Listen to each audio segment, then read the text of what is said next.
welcome back to Commonwealth Avenue. I'm Jennifer Babine. Today we're talking about rage and anger management, and here with us is Joseph Pereira of Outlook Associates of New England. We're talking about how people are just bubbling into these violent tendencies. I want to ask you about how to recognize those traits in ourselves and sort of cool them down before they escalate to something that's beyond our control. One of the things that people can do is to pay attention to sort of what happens to them physically when a person starts to get angry, because that's hardwired into us.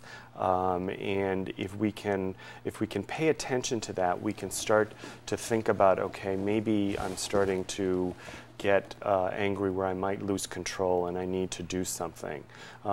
So, you know, what happens? Oftentimes people will talk about their breath quickening when they get angry, or they start sweating, or their heart beats faster. A lot of people talk about muscle tension. Another, I think, key is thinking.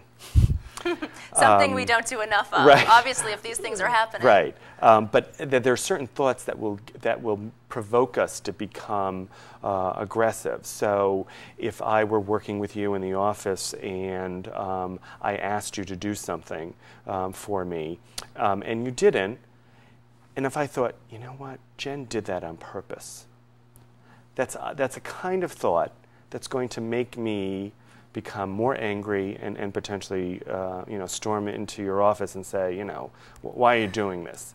Versus maybe she didn't understand. Another thing that we talk about is the whole technique of timeout technique. For adults? For adults, yes. And learning that maybe learning when an argument is becoming unproductive. Yes, you did. No, I didn't. Yes, you did. You're a jerk. You're a jerk. Right. You're a jerk. You're a jerk. Right. And sort of, obviously, the conversation is going nowhere, and it just sort of it has a way of sort of building up, and people get more and more aggressive.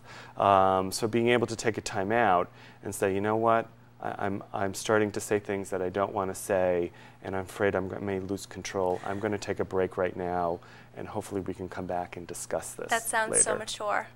Right. And difficult at times. It is just really being conscious of making that, taking that time out and letting the person know in a respectful manner, and then focusing on what you need to do to solve the problem, rather than focusing on the person. You know, again, that can be very hard to do. And then come back and ask the person, are you willing to talk about it right now? And if the person isn't, then don't force ourselves on them. So I think to really, again, focus on what the problem is and be prepared to talk about that when you return. I want to mention to our audience that if they want to follow up on this conversation and learn more, or perhaps speak to you one-on-one about some anger management techniques and so forth, we do have a phone number, which is 781-643-5251. And we also have an email address. What can people do by calling your organization? Well, depending on sort of what their needs are, hearing feedback from others, I think, can be very helpful.